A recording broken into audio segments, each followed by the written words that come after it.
Əlibaba Gülər Əlifağı qızı 1980-ci ildə Sabirabad rayonu Qaraqaşlı kəndində anadan olmuşdur.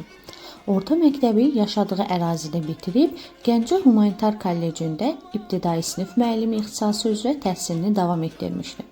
2018-ci ildə müəllimlərin işə qəbulu imtahanında iştirak edərək 60 baldan 48 bal toplamış və yaşadığı kənddə ibtidai sinif müəllimi kimi fəaliyyətə başlamışdır. Ailəlidir, 3 övladı var. Övladlarının hər üçü ali təhsil almışdır.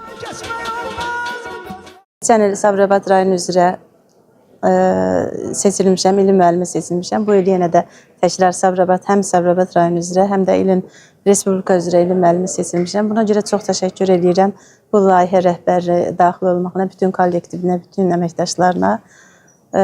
Bir də bu imtahanda xoşuma gələn bir məqam var ki, suallar tam proqrama uyğundur, proqram əsasında verilib. Ona görə də uşaqlara heç bir çətinlik yaratmır. Respublika üzrə ilin müəllimləri və ilin məktəbləri təltif olunub. Artıq 5-ci ildir ki, fəaliyyət göstərən İSİM layihəsi ibtidai təhsil sahəsində önəmli uğurlara imza atmaqdadır.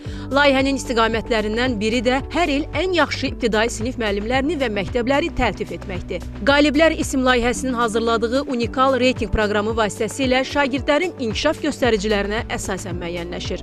Oktyabrın 5-də müəllimlər günündə növbəti belə bir tədbir təşkil olunub. Tədbirdə 2024-2025-ci tədris ili üzrə ən yüksək reyting balı toplamış müəllimlərə və məktəb rəhbərlərinə İSİM metodikasının müəllifi Samir Vəliyev tərəfindən diplom və xüsusi hazırlanmış kubok təqdim edilib. Təltif olunan müəllimlər İSİM metodikasının şagirdlərin inkişafında çox effektiv rol oynadığını və bu metodika vasitəsilə onların potensiallarını daha yaxşı aça bildiklərini vurğulayıblar. Qeyd edək ki, layihəyə qoşulmaq istəyən ibtidai sinif müəllimləri 050 224 1800 nömrəsi ilə əlaqə saxlaya bilərlər.